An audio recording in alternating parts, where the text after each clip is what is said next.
Namo tassa bhagavato arahato samma sambuddhassa. Namo tassa bhagavato arahato samma sambuddhassa. Namo tassa bhagavato arahato samma sambuddhassa. Buddhang dhammang sanghang namassami. Khanti paramang tapoti tikha. Nibbanang paramang wadanti buddha. Nahi pabbajito parupaghanti. Nasamano hoti parang vihethayanto. Sabba papa saakaranang kusalasu pasampada.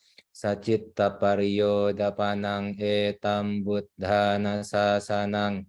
Anupawado anupaghato patimokhe ca sangwaro. Matanyuta ca bhattasming pantanca sayana sanang. Adicite ca ayogo etang buddhana sasananti. Ya, upasika, upasaka yang berbahagia, para mahasiswi, mahasiswa Universitas Padjadjaran Bandung. Ya, hari ini sesungguhnya kalau dalam penanggalan Buddhis sudah masuk ke musim panas. Hari ke-11 dalam sisi gelap bulan pertama musim panas. Jadi sudah lewat jauh sebenarnya Magha Punami. Walaupun Magha Punami pada tahun ini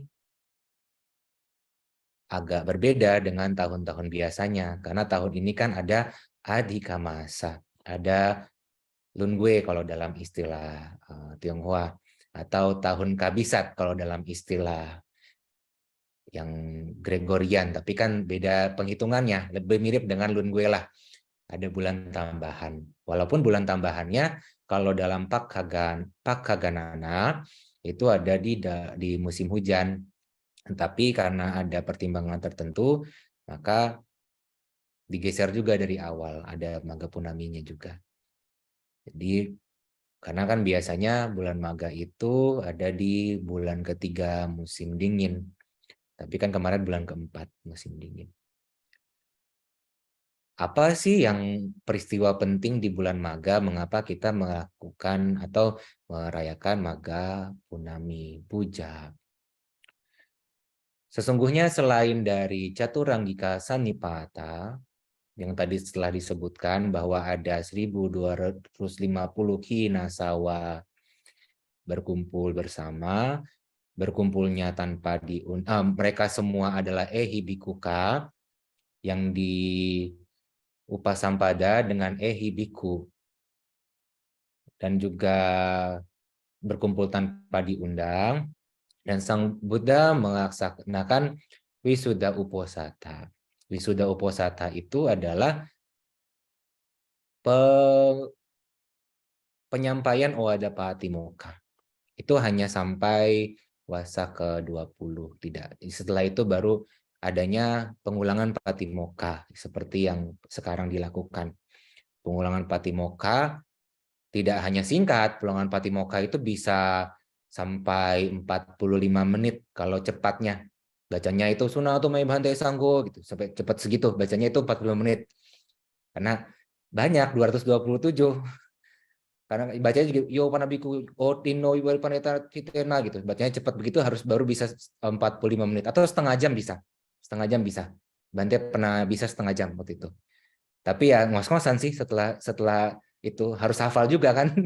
Harus hafal, jadi seminggu sebelumnya itu jangan diganggu, harus hafalin Patimokkha dulu karena takutnya lupa begitu kan. Udah lama nggak diulang, cuma 2 minggu sekali, kadang kan ganti-gantian juga. Ganti-gantian bikunya tidak semua, dan tidak semua biku hafal gitu. Kalau hafal itu baik. Itu sangat baik. Nah, ada Patimokkha.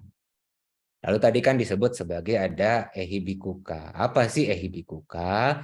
Para bikunya itu diupasampada dengan Sang Buddha sendiri. Sang Buddha sendiri menyebut Ehi bhikkhu swakato dhammo, cara brahmacaryang samadhu khasa antakiriaya. Itu kalau satu calon dan calonnya itu minimal sotapana. Kalau misalkan sudah arahanta, hanya ehi bhikkhu swakato dhammo cara brahmacaryang. Kenapa kok samadhu khasa antakiriaya tidak disebut? Karena kan sudah selesai. Ya untuk apa disebut lagi? Mubazir lah kalau istilahnya. Itu kalau satu. Kalau misalkan lebih dari satu, ethabhikawo, swakato dhammo, dan selanjutnya sama. Kalau ada juga bikuni, ehi bikuni juga bisa. Tapi biasanya jarang sih yang bikuni yang menggunakan ehi biku. Nah, kalau sekarang sudah tidak ada ehibiku upasampada, yang sekarang upasampadanya dengan nyati catuta kama. Jadi ada sangha minimal 10 biku berkumpul dalam sima dan ada kriteria-kriterianya. Jadi harus dipenuhi semua kriteria-kriterianya. Nah, selain Owada Patimokkha ini, selain Caturanggika Sanipata ini, ada juga kejadian lainnya. Ini kan terjadinya sore. Terjadinya ya menjelang senja lah begitu, sore lah begitu.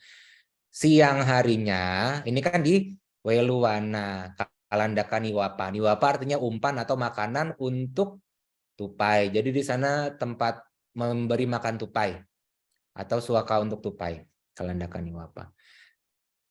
Siangnya itu di Gijakuta, Bante Sariputta baru mencapai arahanta. Baru menjadi arahanta, arahata pala. Jadi Bante Sariputta setelah 15 hari di Upasampada itu mencapai arahata pala di Gijakuta, tepat ketika Maga Punami ini. Kalau Bante Moggallana sudah duluan, 7 hari setelah Upasampada. Dan setelah Bante Sariputta mencapai arahata pala, Sang Buddha menetapkan bahwa Bante Sariputta dan Bante Moggallana sebagai Agasawaka. Lalu kan ada yang bertanya, 1250 itu siapa saja bikunya? 1000 itu adalah Kasapa bersaudara, kan ada yang tiga itu kan, ada apa? Urwela Kasapa, Nadi Kasapa, dan Gaya Kasapa. Pengikutnya bersama pengikutnya kan ada 1000. Lalu 250 itu siapa? Bante Sariputta, Bante Moggallana, dan pengikutnya. Jadi yang dulunya adalah pengikut dari Sanjaya. Nah itu 1250 itu. Ini terkait dengan Maga Puja. Dan kalau dilihat Maga Puja ini kan ketika Maga Puja ini, dan juga sebenarnya ada juga kejadian penting di Maga Punami, tapi di tahun yang berbeda. Di Campa, di Kala Campa itu Sang Buddha menetapkan beliau akan parinibbana, tapi di tahun yang berbeda, sudah jauh lagi, tempatnya juga berbeda. Kalau kita lihat di sini sangga sudah besar. Jadi kan kalau kita hitung 1250 ini belum semua biku yang sudah diupasampada, karena kan belum termasuk Pancawagya biku, belum termasuk Yasa dan teman-temannya, belum termasuk lagi yang 30 orang itu dan lain-lainnya, belum termasuk yang lain-lainnya. Jadi kan biku ini sudah besar, sudah banyak, sangga sudah besar. Sangga ini sudah menjadi suatu organisasi yang besar.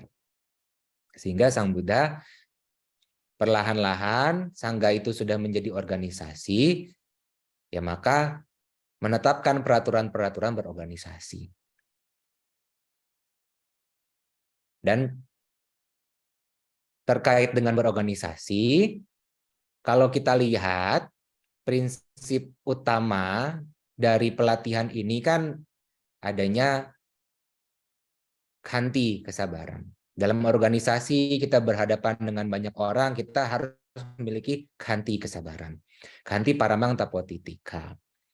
Kesabaran, tapi sebenarnya kesabaran yang dimaksud di sini adalah penahanan dengan kepenuh pengertianan. Jadi bukan berarti dengan kilah kesabaran kita tidak boleh menegur, kita tidak boleh tegas. Itu pandangan keliru. Justru kita menahan dengan penuh pengertian, dalam arti ketika kita sudah bisa memastikan harus ada yang ditegur, harus ada yang diluruskan, kita dengan penuh bijaksana. Tidak sampai muncul kebencian, tidak sampai muncul pengotor batin. Meskipun dengan penuh ketegasan, dengan kata-kata yang tegas. Dan kanti ini bisa diterapkan dalam 4 kondisi setidaknya. Yang pertama adalah menghadapi kesukaran. Ya, dalam berorganisasi kan kita harus bertemu dengan tugas-tugas yang tidak mudah. Harus bisa mengkoordinasi orang-orang yang banyak. Itu kan sukar. Bisa menahan kesukaran, dalam arti kan kalau menahan kesukaran ini bukan berarti pasif, tapi aktif. Jadi kita mengerjakan sesuatu dengan tidak memunculkan kebencian, dengan penuh kebijaksanaan. Itulah disebut sebagai kesabaran. Jadi beda dengan pandangan umum, kesabaran itu berarti cuek, tidak tahu gitu, tidak mau tahu. Itu sebenarnya pandangan keliru. Yang maksud kesabaran di sini adalah penuh pengertian, penuh kebijaksanaan. Yang kedua adalah kita bisa bersabar dengan kita bisa menahan rasa sakit jasmani lah setidaknya. Ya kan dalam berorganisasi dan dalam berkegiatan kadang-kadang kita juga lelah, sakit fisik, dan kadang-kadang juga membutuhkan, memang butuh istirahat atau butuh apa, kita bisa menahan dengan penuh kesabaran, dengan penuh pengertian bahwa apa yang sebenarnya kita perlukan. Karena kan kalau kita tidak adanya penahanan, kadang-kadang sakit sedikit yang sebenarnya itu bisa kita tahan, jadi dilebih-lebihkan. Atau sebenarnya kita membutuhkan suatu penanganan khusus, karena kita tidak adanya pengertian, jadi tiba-tiba sudah tahu-tahu sudah parah begitu saja. Jadi kan kita juga harus bisa menjaga kesehatan lah begitu. Itu juga termasuk dalam bagian dari kanti. Adanya penahanan dengan penuh kebijaksanaan. Lalu yang selanjutnya adalah sabar menghadapi sakit hati. Bertemu dengan, ya misalkan kan banyak orang, bertemu banyak orang kan kadang-kadang ada salah-salah kata, salah-salah ucap, salah-salah apa. Yang walaupun sebenarnya tidak ada niatan, tidak ada ini. Itu juga bisa sabar, bisa penuh pengertian. Kalaupun kita harus menegur, ya bisa menegur dengan penuh bijaksana. Bukan berarti kita menahan tiba-tiba meledak begitu. Nah, itu juga tidak baik. Tapi kita bisa menahan, kalaupun memang kita rasa kita perlu menegur, ada jeda setidaknya sebelum kita menegur. Karena kan kalau tidak ada jeda, itu bisa yang muncul adalah pengotor batin. Itu tergantung kebijaksanaan masing-masing sih. Kadang-kadang juga memang tidak bisa ada jeda. Itu mungkin ada hal yang memang kita urgent sekali kita harus menegur, tapi ya jangan sampai yang muncul adalah karena sakit hati. Lalu yang selanjutnya adalah bisa menahan pengaruh pengotor batin. Ini yang paling penting. Kadang-kadang kan pengotor batin itu sangat lihai. Kita yang ingin kelihatan paling di depan, misalkan dalam organisasi, ingin yang paling ya istilahnya cek kredit itu orang hasil kerjaan orang yang lainnya atau sebagainya. Itu harus bisa kita menahan pengaruh pengotor batin. Nah, itu 4 pelatihan kanti. Lalu dalam organisasi, kita kan biasa menghadapi masalah-masalah.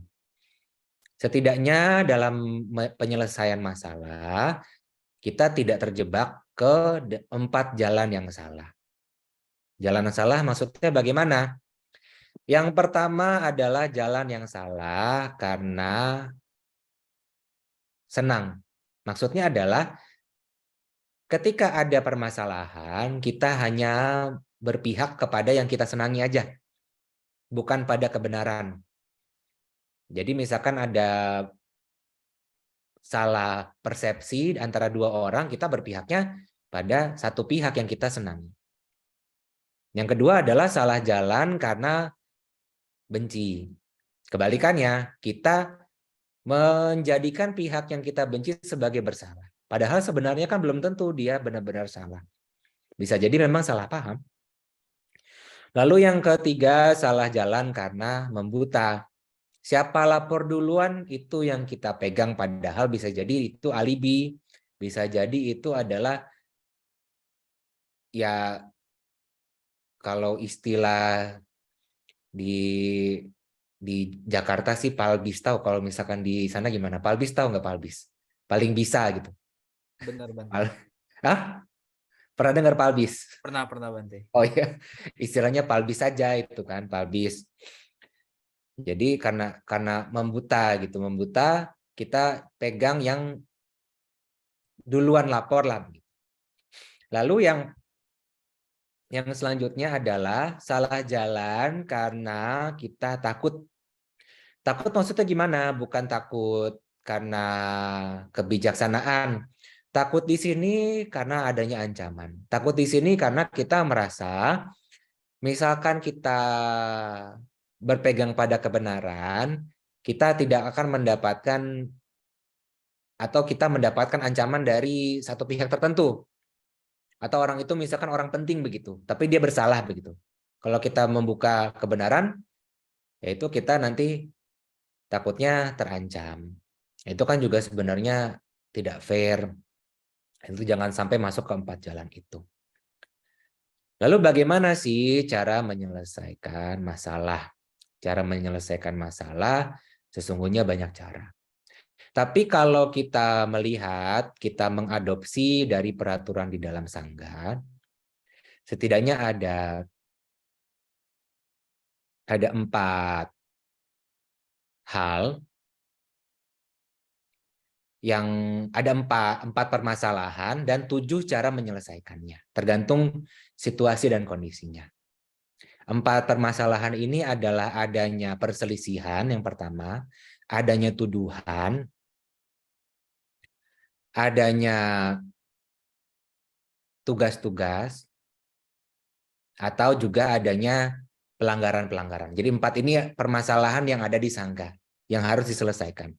Adanya wiwada, anuwada, apati, kica. Jadi 4.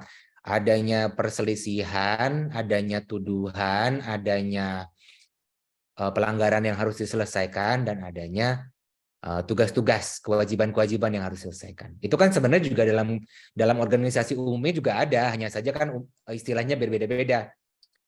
Ada apa misalkan ya perselisihan itu kan mungkin ada begitu.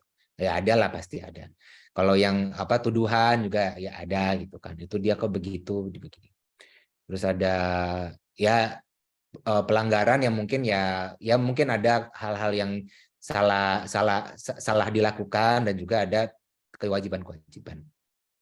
Lalu 7 cara menyelesaikannya tergantung situasi dan kondisi. Yang pertama adalah samuka winayo databbo, adanya semuanya berkumpul di depan. Harus kumpul di depan. Harus dikumpul di depan dalam arti kan harus clear di depan itu. Jadi bukan berkumpul di depan, nanti di belakang ada masalah lagi begitu. Ya kan terkait dengan perselisihan atau tuduhan kan semua harus dikumpulkan, harus diselesaikan di situ juga. Jangan sampai nanti ada permasalahan di kemudiannya. Lalu yang kedua, Satiwinayo Databu.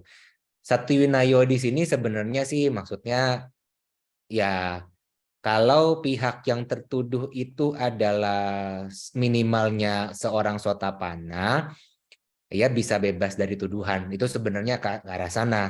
Tapi maksudnya begini,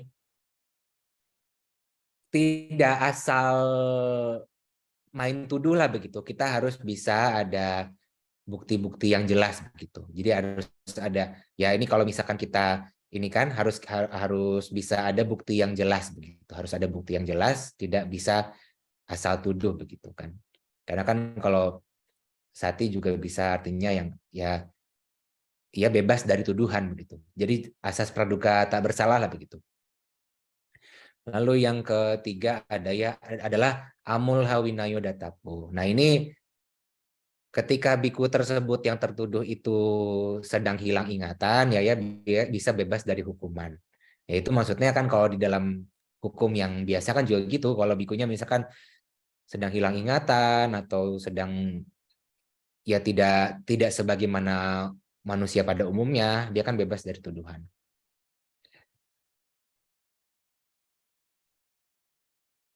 Patinya takarana. Patinya takarana itu artinya adalah sebatas pengakuan yang tertuduh itu. Jadi ketika adanya ketuduhan atau kesalahan, ya sebatas ia mengakui itu yang bisa diproses gitu. Karena kan kalau tidak ada bukti, dia tidak mengakui, ya bagaimana kita mau memprosesnya? Kita juga harus bisa fair begini. Harus bisa fair, ada bukti-buktinya, ada pengakunya. Yebiasika. Yebiasika itu artinya adalah adanya voting begitu. Adanya voting. Adanya voting kalau dalam masalah perseteruan ketika tidak selesai-selesai, jadi ada voting. Ada voting, kita pilih yang mana yang bisa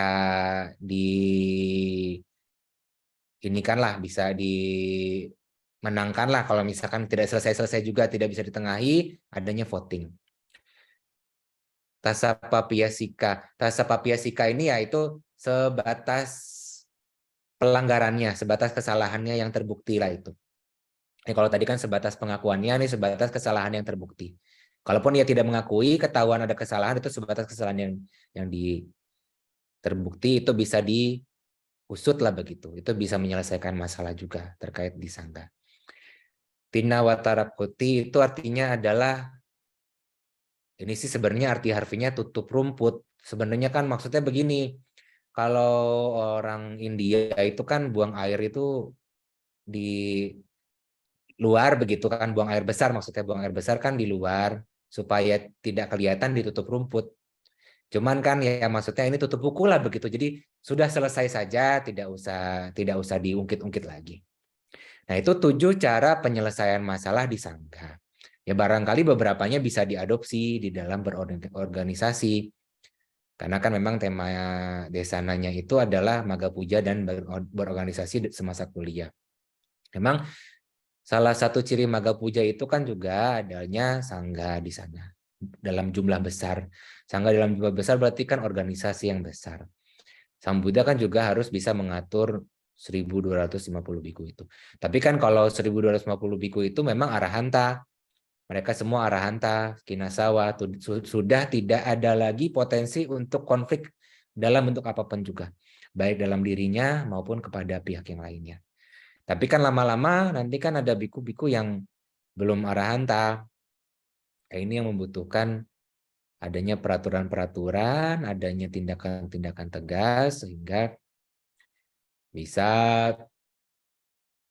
diselesaikan masalah-masalah, tidak menjadi konflik.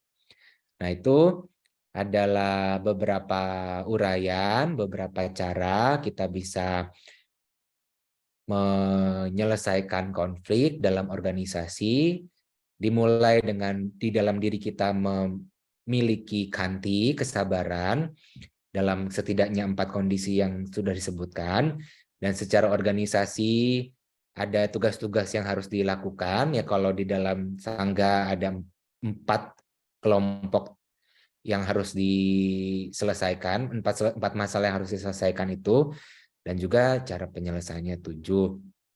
Dan kita mengetahui itu, kita mengetahui landasan-landasan dalam kita praktik dhamma secara pribadi ataukah berorganisasi selama kuliah atau nanti setelah lulus kuliah, bekerja, bergabung dalam pekerjaan itu kan juga bentuk organisasi, ataukah berkeluarga nanti juga bentuk organisasi, atau nanti ada yang masuk ke dalam sangga juga bentuk organisasi, barangkali ada yang tertarik nanti lulus kuliah mau upasampada begitu. Biar bisa biar bisa praktik dengan maksimal, praktik dhamma dengan maksimal. Dan juga misalkan, ya sadhu Albert tertarik upasampada, nanti ditunggu di Dhammacakka sama Bante di sini. Ya nanti ya ketika kita bisa paham berorganisasi, kita juga bisa paham bagaimana kita bisa membina diri sendiri. Karena kan utamanya kita bisa membina diri sendiri, masing-masing bisa membina diri sendiri, sehingga di dalam organisasi itu tidak ada konflik. Karena kan organisasi itu adalah bentuk pribadi ketemu pribadi lainnya. Jadi fokusnya sebenarnya adalah bagaimana kita bisa menjadikan diri kita sendiri ini adalah sosok yang idealnya. Pihak-pihak lain juga demikian. Jadi seminimal mungkin konflik. Ya, dengan demikian, akhir kata, Sabbe Satta Bhavantu Sukhitata, semoga semua makhluk berbahagia.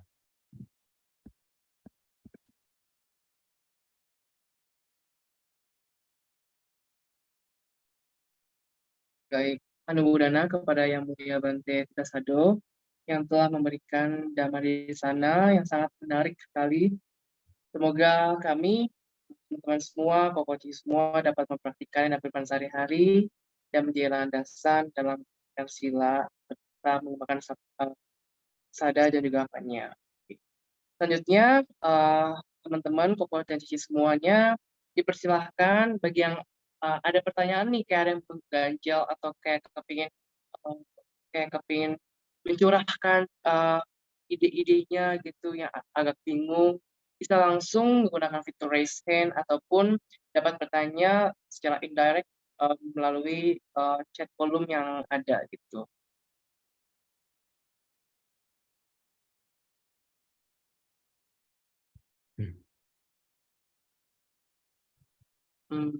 Enggak, mungkin izin dari saya kali ya Bante ya. Saya tadi pikirkan gitu. Maksudnya kayak kenapa harus 1250 biku gitu Bante. Maksudnya kenapa enggak yang lain gitu. Maksudnya kayak kenapa enggak 1800 gitu. Apakah ada angka yang spesial dari penjumlahan biku tersebut Bante? Ya, sejauh ini sih tidak ada penjelasan lebih lanjut ya terkait dengan angkanya. Hanya dijelaskan 1000 itu disebutnya Purana Jatila. Jadi yang sebelumnya adalah Tapa Jatila, itu kan Kasapa bersaudara yang dulunya adalah pemuja api. Kan dulunya pemuja api, Jatila itu kan yang matted hair itu yang apa, yang seperti di gimbal-gimbal begitulah. Seperti di gimbal-gimbal begitu. Itu Kasapa 3 itu, Kasapa bersaudara. Dan yang 250 itu disebutkan adalah ya Bante Sariputta, Bante Moggallana dan pengikutnya. Ya itu hanya sebatas itu saja sih, coba dicari-cari lagi. Mungkin ada ini tertentu. Barangkali juga mungkin tidak sampai segitunya atau lebih, karena kan penghitungan dulu dengan sekarang itu kan bisa jadi berbeda ya. Kadang-kadang kan bisa jadi itu adalah angka rata-rata begitu. Belum tentu pas segitu juga. Karena kan kadang sekarang juga 1000 orang belum tentu pas 1000 orang. Yaitu tapi ya kalau di rincinya itu 1250, 1000 itu Kasapa bersaudara, 250 itu mengikut Bante Sariputta dan Moggallana. Ya sebatas itu sih. Baik Bante. Berarti izin memberikan statement berarti kayak hipotesis gitu, berarti pada saat zaman Samudra dulu yang biku, maksudnya jumlah biku yang udah arahat berarti hanya 1250 biku ya berarti? Seharusnya lebih ya, karena kan Pancawagya itu belum ada. Itu belum termasuk di situ. Pancawagya sudah ada. Pancawagya, terus ditambah lagi 60. Tambah lagi berapa yang Yasa itu? Ya ada lebih pasti, lebih dari situ, lebih dari itu. Lebih dari 1250. Awalnya juga saya mengiranya 1250 itu semua arahanta, tapi setelah dibaca lagi, wah lebih ternyata. Itu Oh, lebih dari baik itu. Bante. Setelah dibuka-buka lagi, ditelaah-telaah lagi, dilihat kata-kata, dilihat ini, dilihat tika, wah lebih ya. Dan ternyata ehibiku itu ada banyak jenisnya. Ada ehibiku untuk sotapana, ehibiku untuk arahanta, Ehibiku untuk tunggal, ehibiku untuk jamak. Dan ehibikuka yang di 1250 ini tidak disebutkan ehibiku yang mana. Jadi sepertinya sih campuran ya. Kalau yang ada biasanya kadang disebutkan itu ehibiku yang mana begitu, ehibiku yang mana gitu. Kadang-kadang ya kalau kita baca itu kan penjelasannya adanya di atas kata. Di atas kata itu kadang mungkin ya dianggap sudah paham karena mungkin ada penjelasan di tempat yang lainnya. Tapi kan untuk mencari di tempat yang lainnya itu sulit sekali. Maksudnya itu kan banyak ya kata-kata, tika itu kan ya banyak begitu. Dan kadang-kadang mungkin ada juga yang penjelasan yang sudah dipahami oleh para acarya, dianggap sudah dipahami. Jadi ya sudah disingkat begitu saja gitu. Sudah disingkat begitu. Jadi kadang-kadang kita harus dicari lagi ini ada di mana ya penjelasan tentang ini begitu. Cuma hanya 1250, 1000 itu disebut 1000 Purana Jatila, 250 ada peristilahannya kalau tidak salah malah tidak disebut Sariputta Moggallana, ada istilah yang lainnya begitu. Tapi ada belakangannya disebut di Bante Sariputta sama Bante Moggallana. Jadi memang kadang-kadang harus jeli juga dalam membaca kata-kata itu disebutkan istilah yang kadang-kadang ini maksudnya apa begitu. Ternyata pas dicek lagi, oh maksudnya ini, oh ini maksudnya ini begitu. Kalau dilihat ditelaah lagi gitu, oh ini maksudnya ke sini begitu. Jadi ya untuk angka 1250-nya itu sendiri ya tidak pasti apakah ada bentuk tertentu yang kenapa harus 1250. Tapi yang kalau itu penjelasannya seperti itu dan kalau ditanya jumlah arahanta itu apakah hanya 1250, lebih dari itu sebenarnya, masih lebih dari itu. Iya. Baik Bante. Terima kasih banyak Bante. Berhubung sudah ada yang banyak menanya, fit to raise hand, boleh silakan kepada saudara Rewata terlebih dahulu, soalnya ini ada 3. Baik.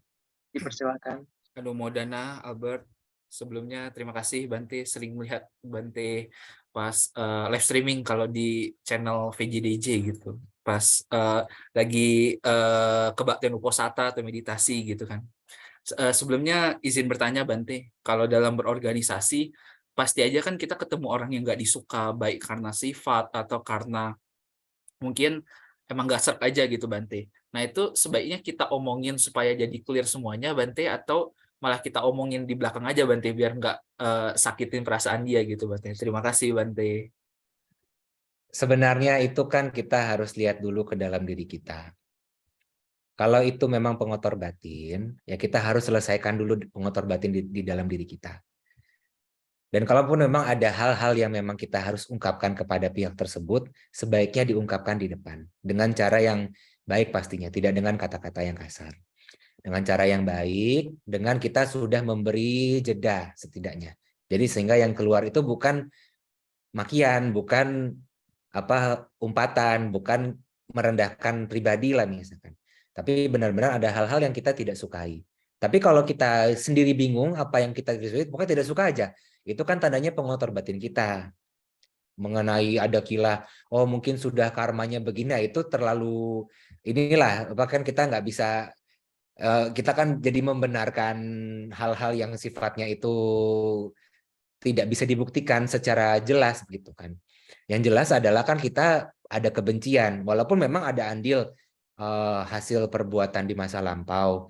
Tapi kan kalau kita sudah mengerti Dhamma, hasil perbuatan di masa lampau, sebutlah hasil perbuatan di masa lampau itu, jangan sampai menjadi landasan bagi perbuatan buruk yang akan datang, begitu kan. Ya, nanti kan akan nggak selesai-selesai. Jadi sebaiknya memang harus kita sampaikan di depan secara baiknya. Walaupun memang terkadang sulit juga begitu kan, ada yang kepala batu sudah dikasih tahu juga susah sekali, malah ia membenarkan diri, ada banyak pembenaran. Ya perlahan lah begitu. Ya itu kan juga kita tidak bisa dihindari. Jadi kan ya seumpama begini. Seumpama kalau ada ada kusir atau ada pelatih kuda melatih kuda, Ya anggaplah seperti ini kan sebenarnya guru dan murid ya, tapi kalau bisa digunakan juga. Pelatih kuda itu kan bisa menggunakan 4 cara. Cara halus, cara kasar, cara gabungan, atau yang keempat adalah disisihkan. Ya saya mau pakai disisihkan, kalau dibunuh kesannya kan kayak kasar begitu. Tapi memang sebenarnya kan kalau kuda itu ya memang dibunuh. Disisihkan tuh bagaimana? Ya sudah diabaikan saja. Diabaikan saja karena memang dia sudah tidak bisa dikasih tahu, tidak bisa diperingati, tidak bisa dengan cara gabungan, karena memang berarti kan kita sudah membuka diri, dia tidak mau membuka diri dia untuk kita. Ya ini kan sudah cara yang terakhir. Ya sudah kita diamkan. Itu merupakan cara yang juga dilakukan oleh Sang Buddha kok. Ketika Sang Buddha misalkan ada siswa yang tidak mau dikasih tahu, Sang Buddha akan menyuruh semua biku untuk tidak menegur dia.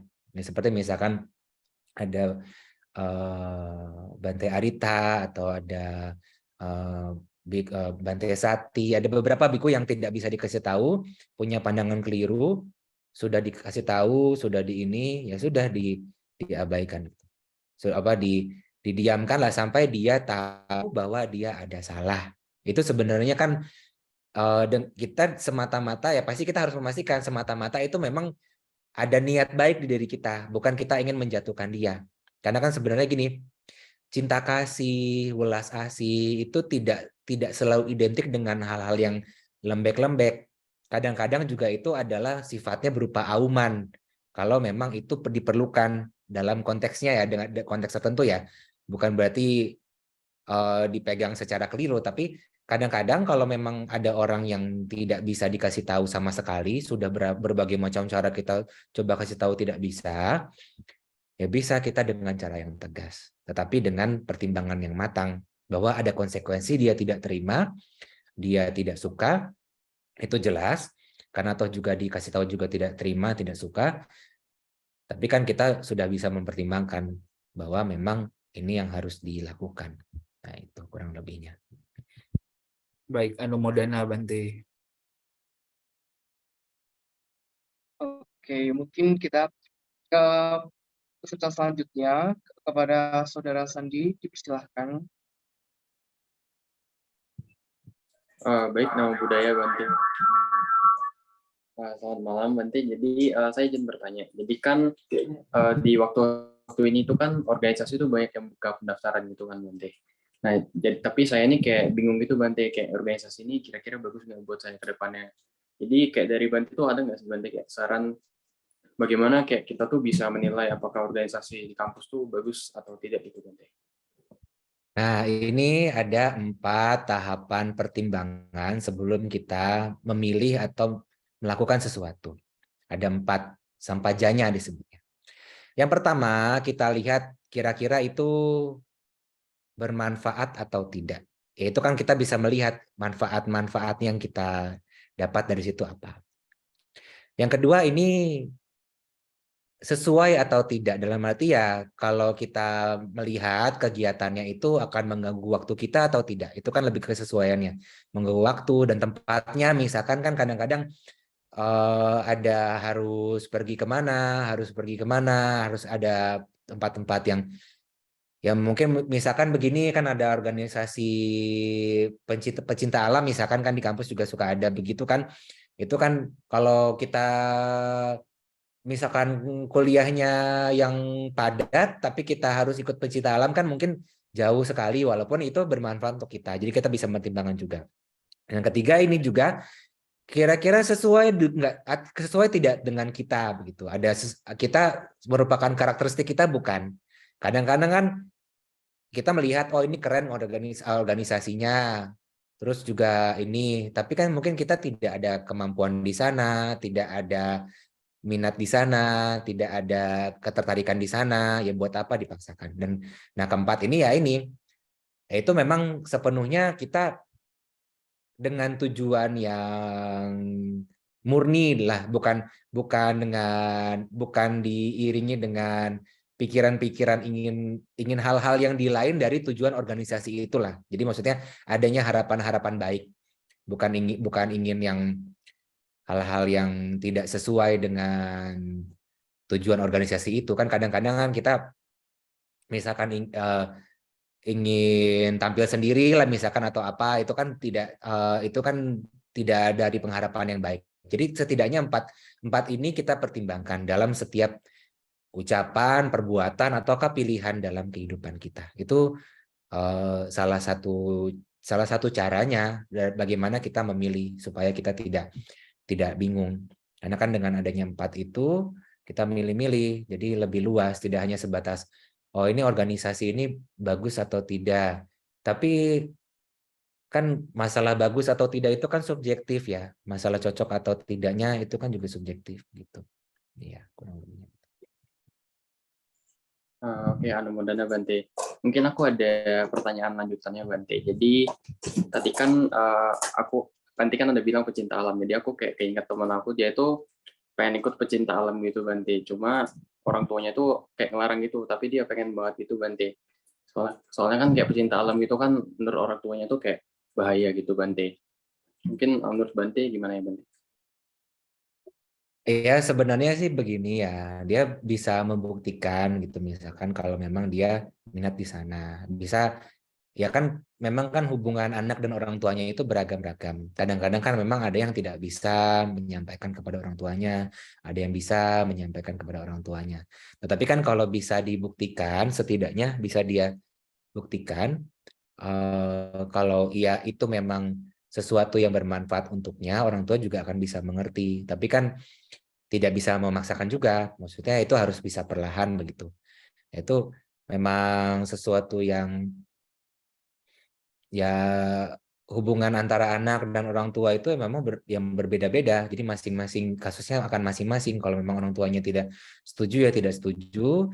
Tapi ya salah satu caranya anaknya itu bisa memberikan pengertian kepada orang tuanya. Atau mungkin ada pihak yang lain yang orang tuanya bisa pegang omongannya, yang bisa percaya untuk bisa menyampaikan juga. Itu juga bisa dilakukan sih, karena kan kalau memang tujuannya, tapi bisa dipastikan ya tujuannya akan baik gitu. Jadi ya tidak sampai membohongi orang tua atau diam-diam, tapi yang jelas kalau ia bisa lurus-lurus saja, jujur-jujur saja, dan semuanya itu atas izin orang tua, nah itu bisa dipertimbangkan juga kan orang tuanya. Orang tua kan memang keinginannya yang penting anaknya bisa ya menjalankan hidup dengan bahagia, bisa sukses, bisa ini, bisa itu. Hanya saja kan memang masing-masing memiliki tolak ukur masing-masing, memiliki konsep masing-masing. Takut anaknya seperti ini, takut anaknya seperti itu. Nah, itu adalah hal yang biasa. Ya. Baik, Anumodana Bante. Oke. Mungkin selanjutnya dapat dilanjutkan kepada Saudara Vito terlebih dahulu, lalu terakhir kita lanjutkan kepada Saudari Catherine yang melalui chat Zoom. Oke. Oke, terima kasih Albert atas kesempatannya Anak Budaya Bante. Jadi saya punya pertanyaan Bante mengenai organisasi. Jadi pas kita organisasi kan kita nggak bisa milih-milih mau kerja sama siapa, mau satu divisi sama siapa, seperti itu. Sepanjang saya mengikuti organisasi, saya pernah Bante satu divisi sama orang yang lepas tanggung jawab. Nah, pertanyaannya, menurut Bante gimana sih cara saya untuk nge-approach orang tersebut biar dia nggak lepas dari tanggung jawab lagi? Terima kasih Bante. Ya, memang kan kita tidak bisa mengatur dia itu harus mengikuti sesuai dengan keinginan kita. Itu kan memang dia mungkin ada latar belakang tertentu yang seperti itu. Tapi ya sebisa mungkin nggak kita bisa menyampaikan juga kepada dia langsung to the point aja gitu, langsung to the point bahwa memang ini ada yang harus diinikan. Walaupun ya to the point bisa, ataukah pelan-pelan bisa dilihat karakter orangnya kan seperti apa. Kadang-kadang kan ada yang tidak bisa langsung diini. Kadang-kadang kan kalau lepas tanggung jawab bisa jadi dia suka ngeles gitu kan. Oh ya ini banyak tugas, banyak ini, nggak bisa ini, nggak bisa itu. Mungkin bisa begini, kita bisa coba mengerti dulu dia kira-kira apa sih kenapa dia lepas tanggung jawab? Kita bisa ini, kenapa, apa yang menjadi kendala dia dalam melakukan tanggung jawabnya. Nanti kan kita akan lihat kira-kira, jadi kita menggunakan kalimat tanya di situ. Kira-kira kalau misalkan ya misalkan kamu ngerjain ini, saya mengerjakan ini, itu bagaimana? Kalau kita bagi tugas begini bagaimana? Atau kira-kira ada pilihan lain nggak? Itu kamu bisa punya pilihan lain nggak? Jadi kita ajak dia berikan pilihan ke kita. Jadi bukan kita yang bukan seakan-akan kita ngontrol, dia harus ikut kita, tapi coba kira-kira kenapa, ada apa sih gitu.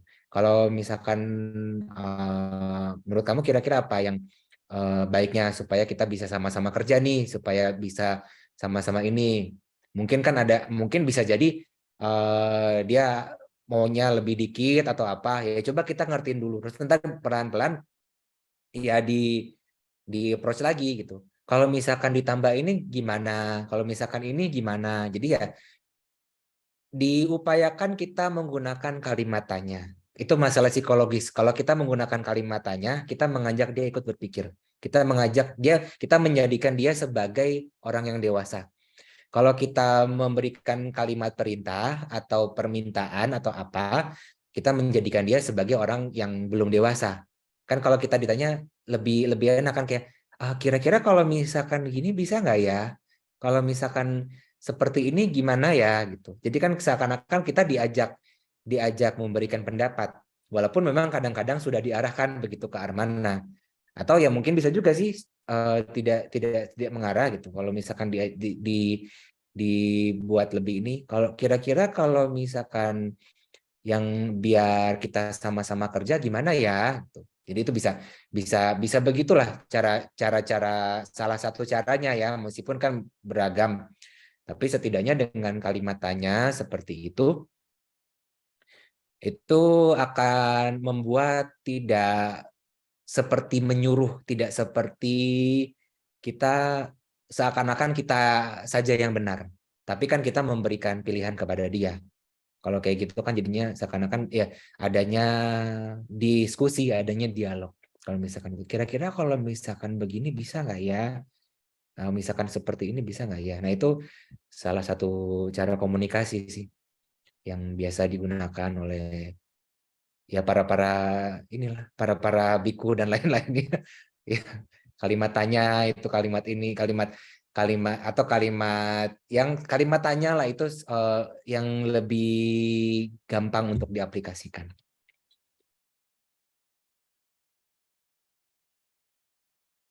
Baik Bante, terima kasih. Nanti saya terapin apa yang Bante jawab tadi. Terima kasih Bante. Oke, thank you Saudara Vito. Oke, selanjutnya mungkin aku bantu bacain yang di kolom chatnya itu. Oke,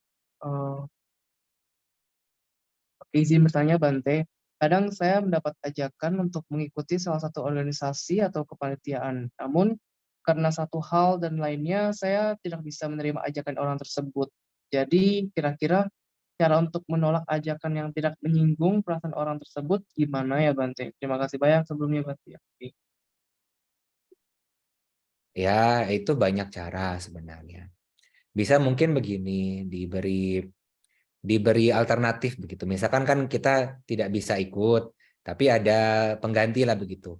Kira-kira kalau misalkan diganti dia bagaimana? Karena lagi ada tugas apa nih? Saya ada tugas ini, ada nggak bisa, bukan nggak mau, tapi bisa cari gantinya deh. Itu kan bisa juga salah satu pilihan supaya, jadi kan mereka kan membutuhkan bantuan. Nah, membutuhkan bantuan kan mereka juga kalau kita tidak bisa bingung juga mungkin mencari pihak yang lain siapa. Tapi kalau kita bisa menjadi jembatan untuk adanya pihak yang lainnya, itu juga bisa meringankan tugas juga. Ya kalau masalah tersinggung atau bagaimana itu kan kompleks ya, kadang-kadang kan kita tidak bisa mengerti perasaan orang lain, bagaimana kan kita tidak bisa tahu. Tapi setidaknya kalau kita berikan pilihan, berikan alternatif, berikan pengganti, itu bisa meringankan juga. Yang mereka kita kan tadinya maunya kita, tapi kan kita tidak bisa, tapi ada penggantinya. Itu memungkinkan juga salah satu caranya. Atau ya kalau memang ya itu sih karena memang kalau yang organisasi selama kuliah itu kan non-profit kan biasanya. Jadi kan kalau misalkan seperti itu kan ya adanya kesukarelaan, adanya kerelaan. Jadi kan tidak bisa memaksakan juga. Tapi kan kalau adanya yang kalau dalam bahasa Pali disebut sebagai wisasa, adanya saling menghela napas lega, adanya kepercayaan, dalam arti kalaupun ia tidak bisa, ia bisa mencari gantinya. Itu kan juga merupakan adanya ini kepercayaan juga. Dan itu juga udah dibilang di awal. Ini bukan nggak mau nih, tapi nggak bisa. Tapi bisa dicari gantinya deh. Itu mungkin salah satu pilihan juga. Jadi kan bagaimana kita bisa memanage aja. Kalau kan belum tentu yang harus kita kan, bisa jadi pihak yang lainnya. Banyak pihak yang lainnya juga yang bisa membantu. Kan nggak selamanya harus kita yang ikut, tapi kita bisa mengarahkan kepada pihak lainnya yang juga mungkin memiliki kemampuan atau yang lainnya, itu bisa diterapkan juga.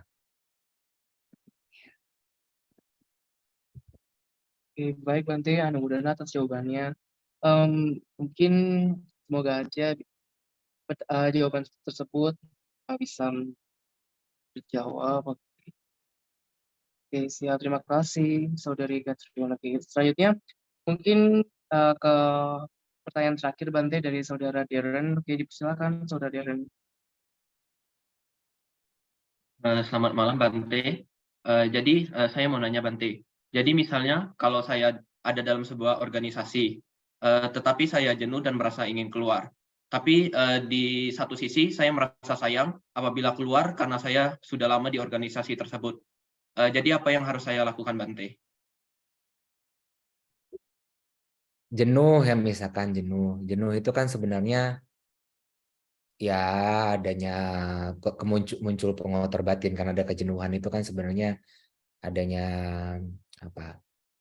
adanya ketidaksenangan gitu kan, karena sudah jenuh tapi sayang begitu. Ya coba ditimbang-timbang dulu, misalkan jenuhnya karena apa, misalkan ya sebenarnya kan mungkin bisa tidak keluar dulu, tapi mungkin ada ya kalau ya ini sih kalau misalkan dulu di kantor itu kan bisa cuti dulu, misalkan cuti dulu beberapa hari, nanti kan dilihat kalau memang nggak ada keinginan untuk itu ya bisa dipertimbangkan untuk keluar. Tapi ya dilihat lagi sih sebenarnya jenuhnya karena apa. Apakah karena memang mungkin terlalu banyak tugas, terlalu sibuk ini, terlalu sibuk itu. Ya itu semua dikembalikan ke diri sendiri sih. Karena kan memang tidak ada pilihan yang paling baik juga. Semua itu ada konsekuensinya. Kita keluar dari organisasi, yaitu ada konsekuensinya. Tetap bertahan juga ada konsekuensinya. Jadi kita harus memilih. Kira-kira kita memang sudah benar-benar jenuh, tapi yang kalau misalkan sayang keluar dari organisasi kan itu ya kenapa sayangnya itu kan juga bisa dilihat lagi.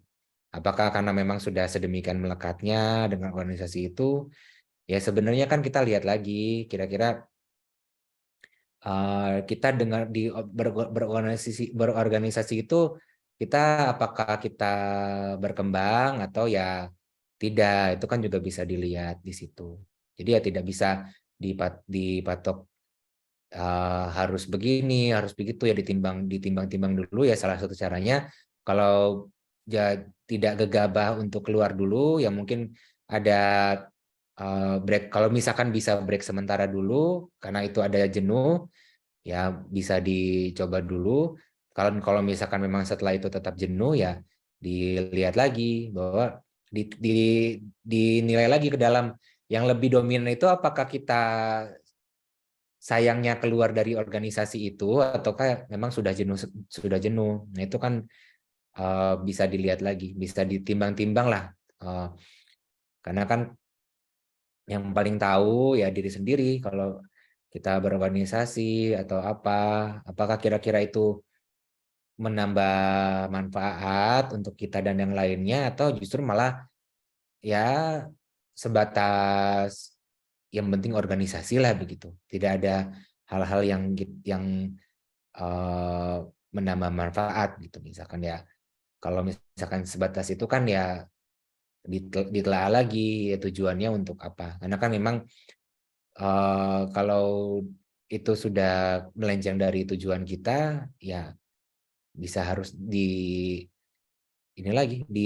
ditinjau ulang lah kira-kira di mana yang kelirunya, apakah kita harus tetap atau keluar, itu bisa dilihat lagi. Jadi ya salah satu caranya ya coba, kalau misalkan bisa coba break dulu, belum sampai keluar dari organisasi.